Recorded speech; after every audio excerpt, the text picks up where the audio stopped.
At midnight, my stepfather burst through my door and attacked me, dislocating my shoulder and shattering my bones while my mother just watched.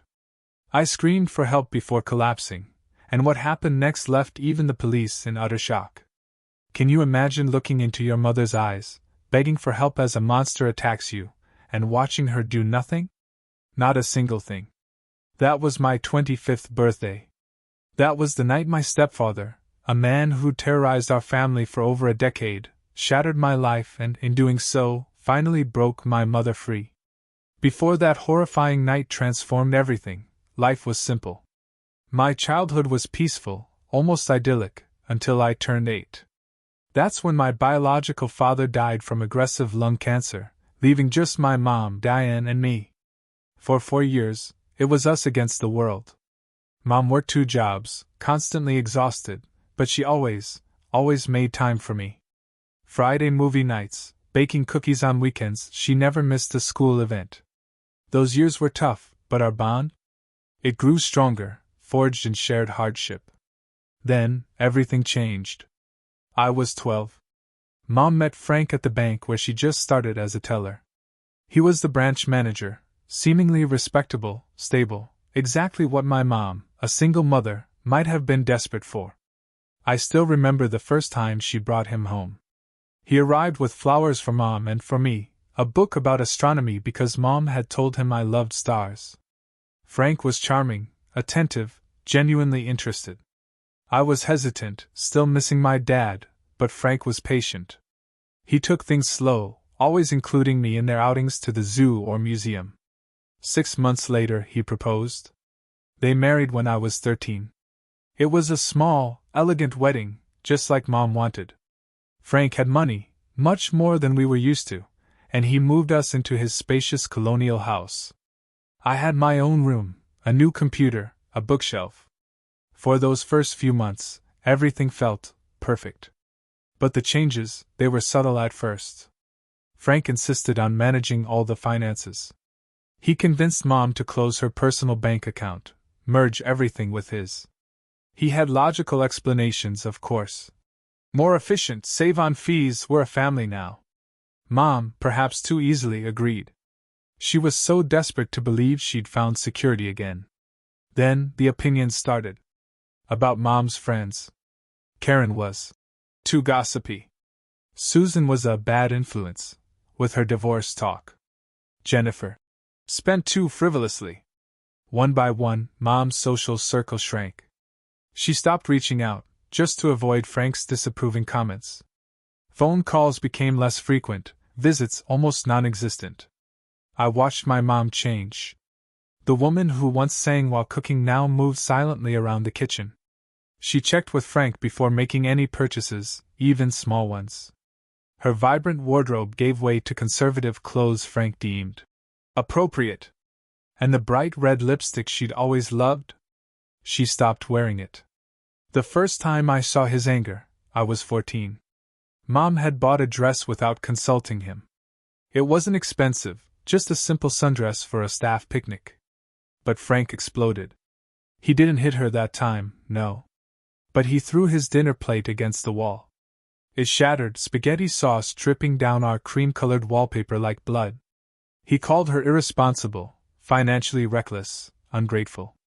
Mom apologized repeatedly. She returned the dress the next day. And she never shopped alone again.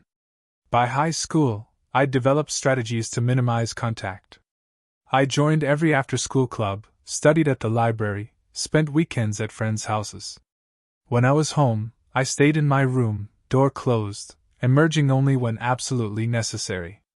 Frank never explicitly forbade these activities, probably because he preferred me out of the way. My relationship with Mom deteriorated during those years. I resented her.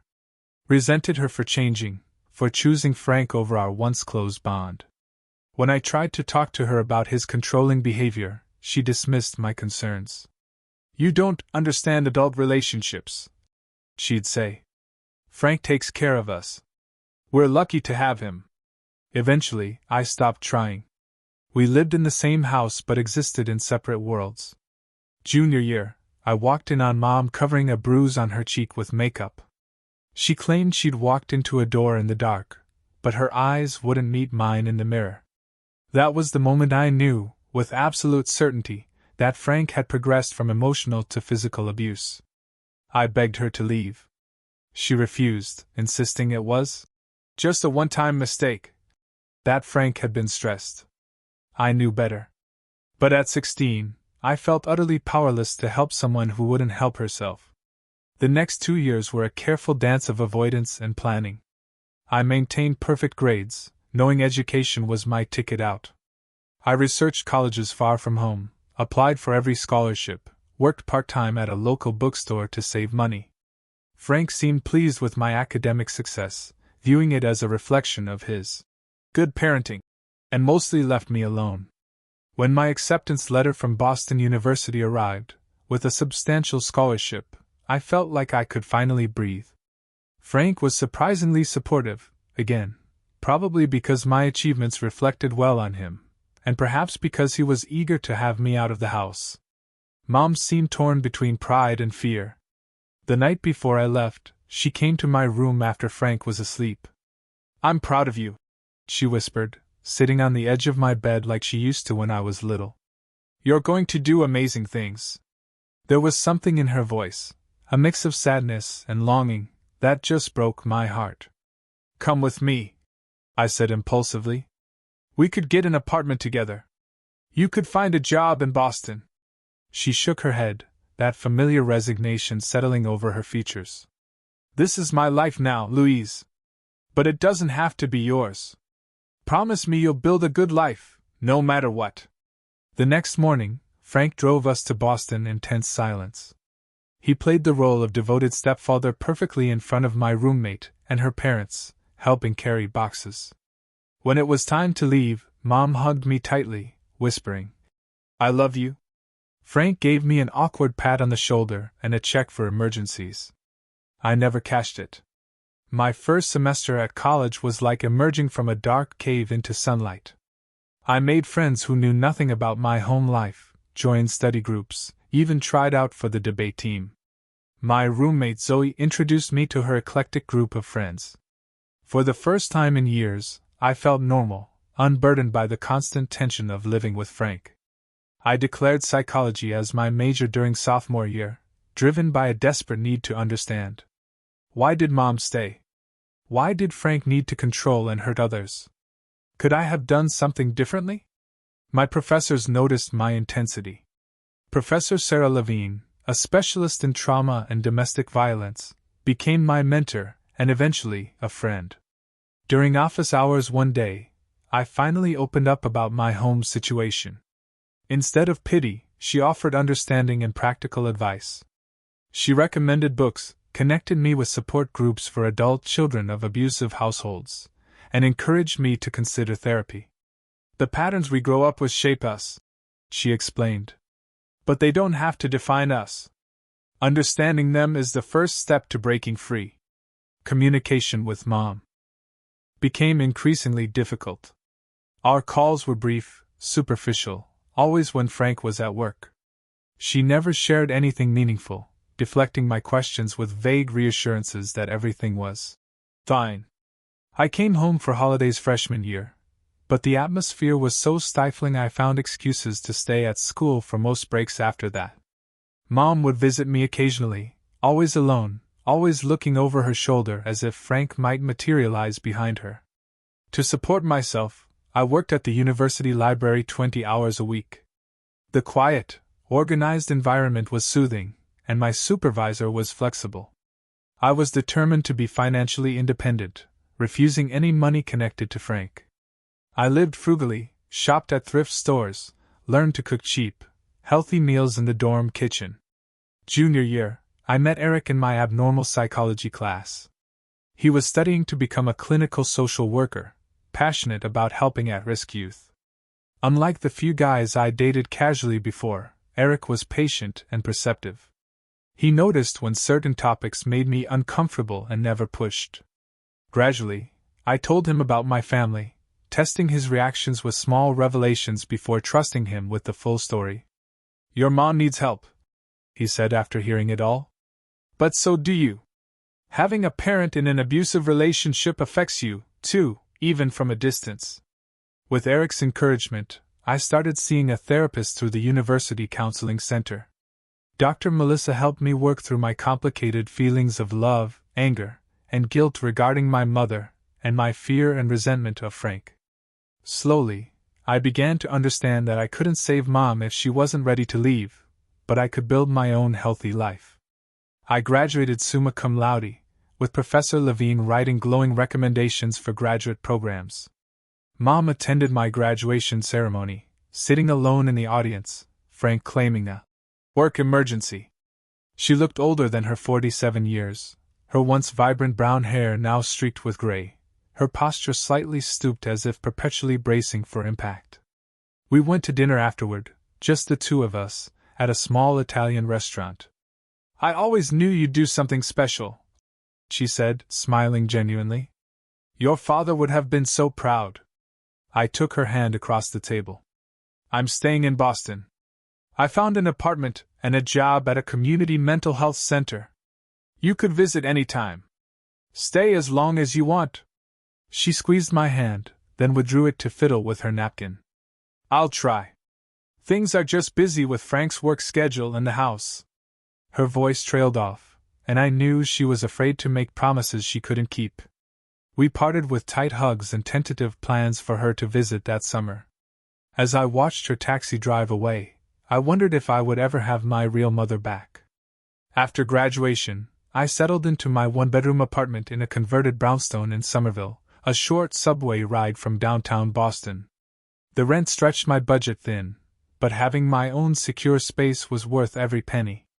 My job at the Riverside Community Mental Health Center was entry-level, assisting licensed therapists, sitting in on group sessions. Modest pay, invaluable experience, especially combined with the part-time graduate courses I was taking in clinical psychology. 6 months into my new life, I got an unexpected message from Eric. We'd broken up amicably before graduation, both focused on careers, unsure about a long-distance relationship since he'd taken a position in Chicago. His message was simple. He was moving back to Boston for a new job opportunity, and wondered if I'd like to get coffee. Our reunion coffee turned into dinner, which evolved into regular dates. Eric had matured during our time apart, more confident, clearer about his goals. He now worked for a nonprofit, counseling low-income families affected by addiction. We slipped back into our relationship with surprising ease, both more self-aware and better at communicating than we'd been in college. One evening, during a video call with Mom, I noticed a yellowish bruise fading around her right eye. When I asked about it, she nervously adjusted her webcam, claiming she'd tripped on the stairs while carrying laundry. The explanation might have been plausible if not for the way her eyes darted around, likely checking if Frank was within earshot. "Mom," I said gently, "you know you can tell me anything, right? If something is happening, I can help." "Everything is fine, sweetie," she insisted, plastering on a smile that didn't reach her eyes. "How's your new project at work going?" The abrupt change of subject was typical, but I decided not to push. Instead, I started calling more frequently, at different times, hoping to catch her when she felt safer. I also befriended Catherine, a colleague who specialized in domestic violence cases. Without breaking confidentiality about Mom, I asked general questions about how abuse escalates, and what resources were available. "The most dangerous time is when they try to leave," Catherine explained during one lunch break. "That's when control is threatened, and abusers often escalate to prevent losing their victim. Any escape plan needs to prioritize safety above all else." I started researching domestic violence shelters in my parents' area, saving phone numbers and addresses in a password-protected document. I looked into legal options, restraining orders, support groups, all while knowing that none of it would help unless Mom was willing to take that first terrifying step. 3 months before my 25th birthday, Mom called while I was having dinner with Eric. Her voice was shaking, barely audible. "He found the brochure," she whispered. "What brochure?" I asked, though I already suspected the answer. "For the Women's Center, the one you mailed me. He went through my purse." She was crying now, trying to keep quiet. He says I'm ungrateful, that I'm planning to leave him after everything he's done. He broke my phone. I'm using the neighbor's landline while he's out. My heart raced. Mom, listen to me. Pack a small bag. Only essentials. I'll call you an Uber to the bus station. You can come stay with me. We'll figure everything out once you're safe. I can't just leave, she protested weakly. The house, my job. What would people think? None of that matters if you're not safe, I insisted.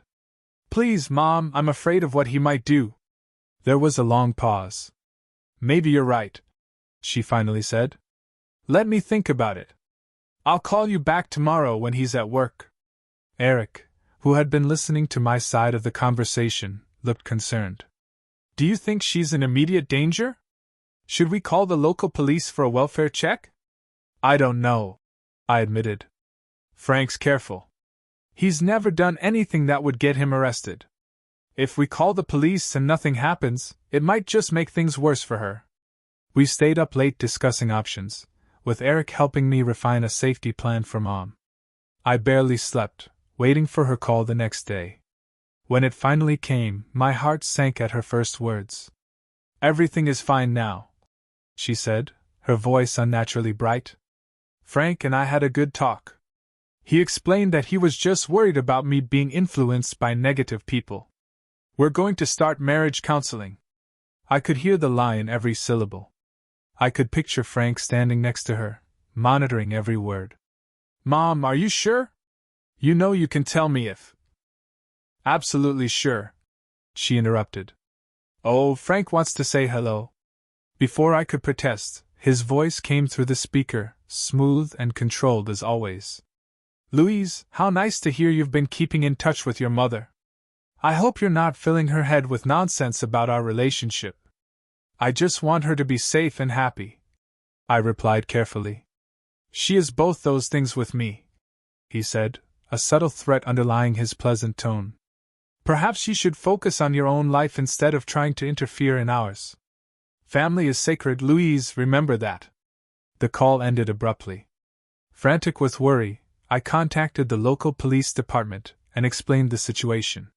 The officer was sympathetic but explained that without evidence of a crime or direct testimony from my mother, there was little they could do. If she calls and says she's in danger, we will respond immediately, he assured me. But we cannot force help on someone who is not asking for it. Frustrated and scared, I tried calling Mom repeatedly over the next few weeks, but always got voicemail. The few text messages I received were clearly composed under Frank's supervision, generic updates about gardening projects and community events. As my birthday approached, the knot of anxiety in my stomach grew tighter. Something felt wrong, deeply wrong, but I was powerless to fix it from 200 miles away. My 25th birthday fell on a Friday in late October. The air was crisp, leaves crunching underfoot as I walked home from the subway. Normally, I might have planned a celebration, but Eric had an unavoidable client emergency and promised to make it up to me the next day. We'll have the best belated birthday celebration ever, he'd promised that morning. My colleagues had surprised me with cupcakes and a gift card at lunch. Birthday wishes trickled in via text and social media. I tried calling Mom several times, but as expected, no answer. I left a cheerful voicemail, making no mention of the tension from our last conversation, simply saying I loved her and hoped to hear from her soon. My apartment welcomed me with familiar comfort. 3rd floor brownstone, high ceilings, wooden floors, big windows. Decent security, key fob entrance, solid locks. I'd made it my own with second-hand furniture, plants, framed psychology articles. It was small, but it felt safe, a sanctuary from my chaotic childhood. I treated myself to Thai takeout, opened a bottle of wine, and settled on the couch with a novel. Around 9, Eric called to wish me happy birthday again. By 11, I was in my pajamas, drifting off to sleep. The novel abandoned on my nightstand. Pound. Pound. Pound. The sound jolted me awake. Disoriented, I fumbled for my phone. 12:17 a.m. The pounding continued, growing more insistent, interspersed now with a voice I recognized with horrifying clarity. "Open this door, Louise!" Frank's voice was slurred, but unmistakable. "I know you're in there." My heart hammered. I crept to the door, peering through the peephole. Frank stood in the hallway, face flushed with anger or alcohol, or both. Behind him, partially obscured, stood my mother. Her expression was a mask of terror. "Pound!" The door shuddered in its frame. "What are you doing here?" I called through the door, trying to keep my voice steady, frantically typing a text to Eric with one hand. "It's after midnight. We came to wish you happy birthday," Frank replied, a grotesque attempt at joviality. "Open up, Louise. Don't be rude to your parents." "Please go away," I said louder now. "I'll call the police if you don't leave." That's when something in Frank snapped. "You ungrateful little bitch!" he roared, launching his body against the door. The wood splintered around the lock. 2 more powerful kicks, and the door gave way entirely. Frank stumbled into my apartment, murderous rage in his eyes. I backed away, phone clutched in my hand. "I'm calling 911!" I warned, fingers already dialing. Frank lunged forward with surprising speed. He knocked the phone from my hand, sending it skittering across the floor.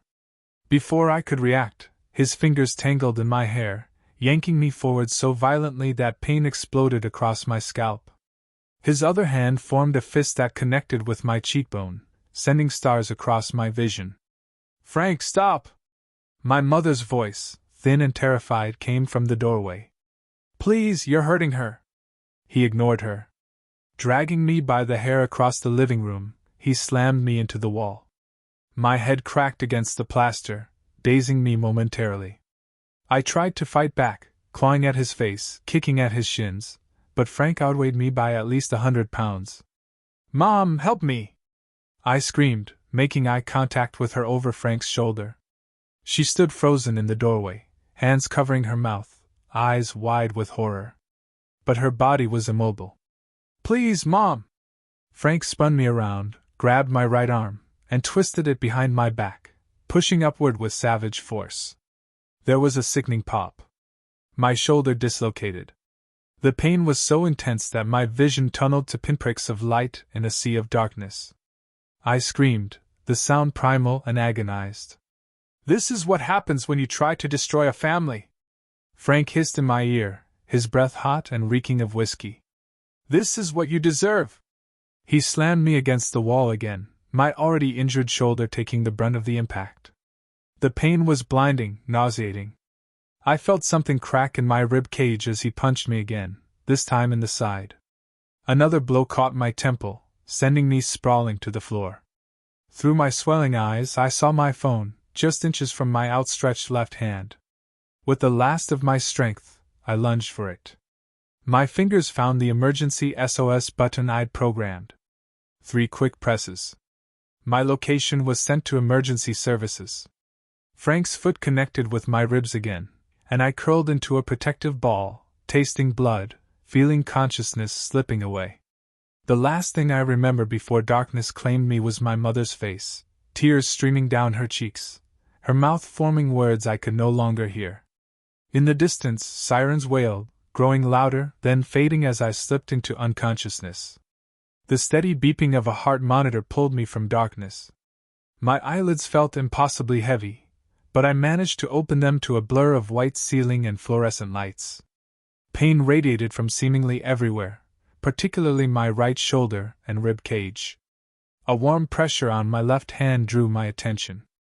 I turned my head slightly to see Eric sitting beside the hospital bed, his fingers intertwined with mine, his head bowed in what looked like prayer or exhaustion. "Eric," I tried to say, but it came out as a rasp. His head snapped up, relief washing over his tired features. "Louise," he whispered, leaning closer. "Thank God. Let me get the nurse." He pressed a button, and moments later a nurse bustled in, followed by a doctor. They checked my vitals, asked questions to assess my mental state, and explained my injuries.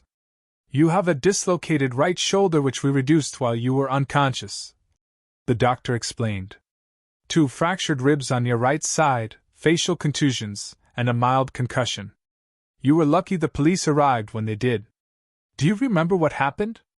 The memories flooded back in horrifying clarity. Frank breaking down my door, the first punch, my mother watching, the sickening pop of my shoulder.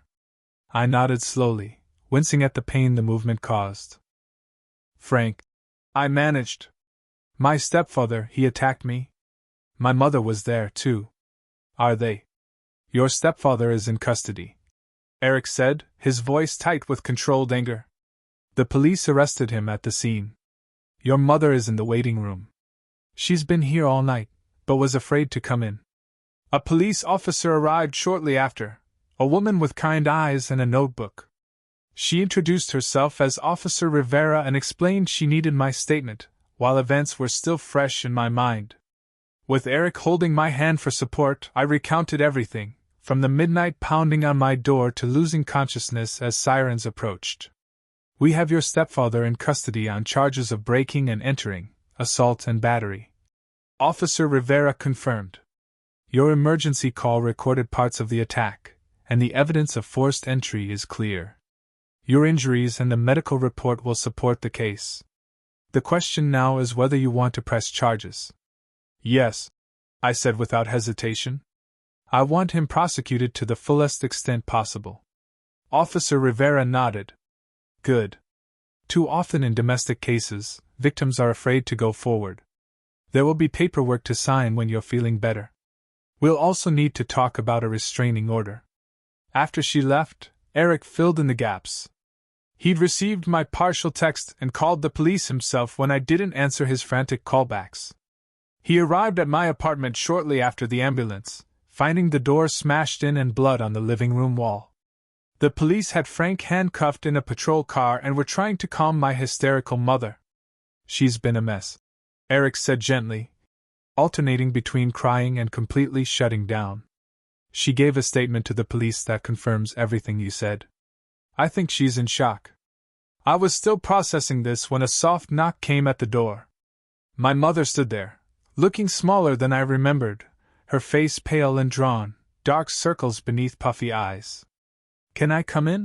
She asked hesitantly. Eric looked at me questioningly, and I nodded. He squeezed my hand, then stood. I'll get some coffee and give you two some privacy.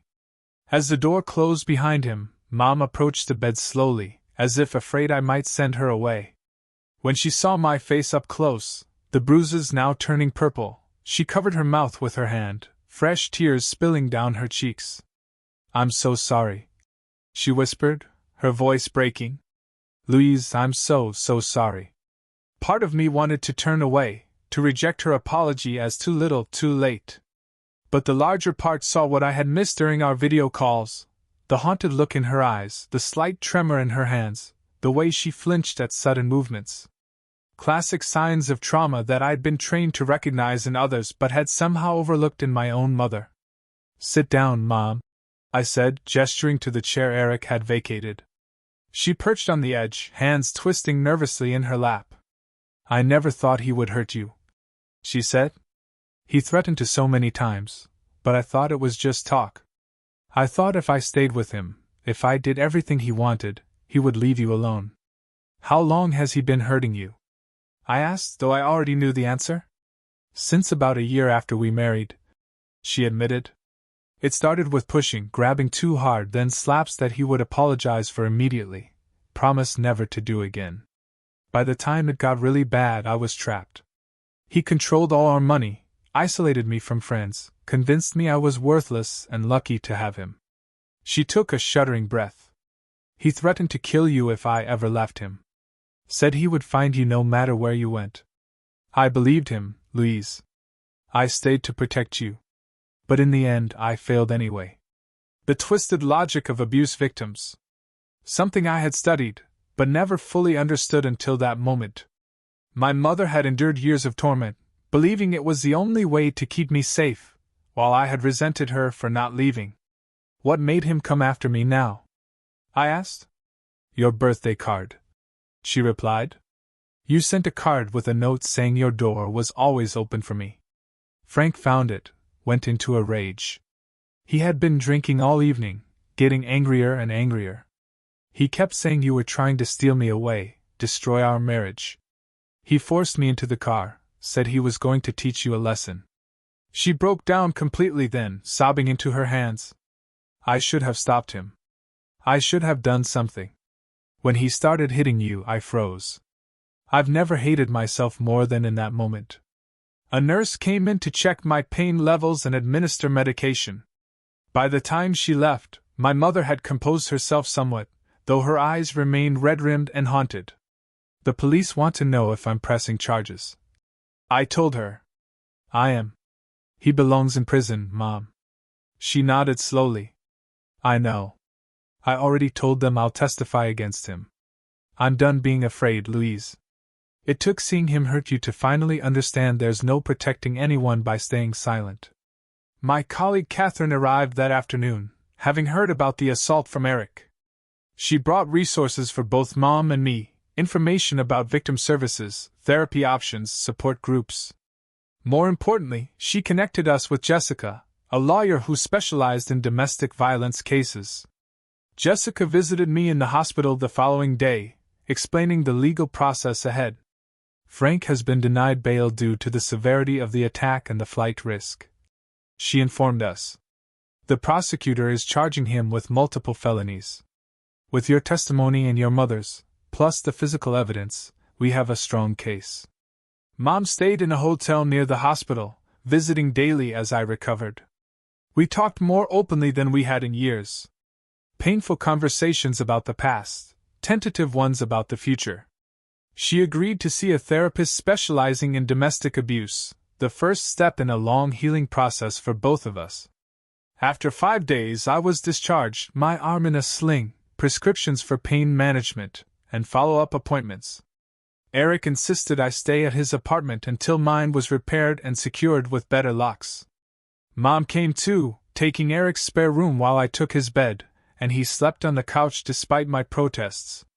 In those first weeks of recovery, as my body slowly healed and the legal case against Frank took shape, Mom and I began the delicate process of rebuilding our relationship.